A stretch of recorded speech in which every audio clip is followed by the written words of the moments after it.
When the Prophet, prayers and peace be upon him, saw a Bedouin man urinating in the mosque, he didn't shout at him or scold him. Instead, he said to his companions, "Leave him alone, don't interrupt him." Then the Prophet, prayers and peace be upon him, called the man and gently taught him that mosques are not places for any kind of impurity. The Bedouin, deeply touched by the Prophet's kindness, and said, "O Allah, have mercy on me and Muhammad, and don't have mercy on anyone else besides us." What do you learn from this story, and how should believers act in similar situations? That's what we will talk about today.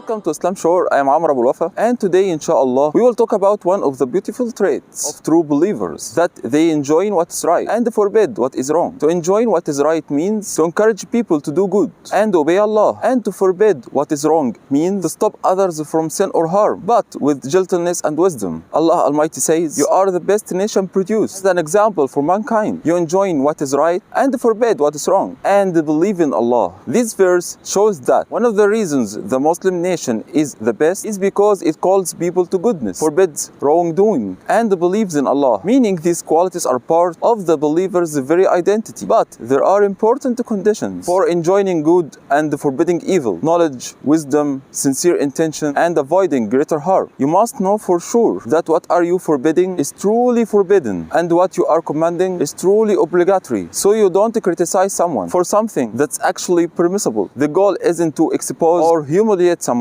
it's to guide hearts. The Prophet, prayers and peace be upon him, said, "Indeed, Allah is gentle and loves gentleness in all matters, and we have to do it seeking Allah's pleasure, not to show off or feel superior. If forbidding an evil will lead to a greater evil or cause fitna, chaos, then physical action should stop, and one should reject it only in the heart." And this brings us to the three levels of forbidding wrong, as mentioned by the Prophet, prayers and peace be upon him. He said, "Whoever among you sees an evil, let him change it with his hand. If he is unable to do so, then with his tongue. And if he is unable, then with his heart. And that is the weakest of faith. With his hand, if a person has authority or power, like a parent in their home or a leader in their role, they should act to correct the wrong, but without injustice or excess. With his tongue, this means giving advice through kind words, gentle reminders, or quoting a verse or hadith, never through mockery or harshness." The Prophet, prayers and peace be upon him, said, "Religion is sincere advice." With his heart, if someone fears harm or has no authority, he should reject the wrong in his heart, meaning he dislikes it and doesn't accept it. In the end,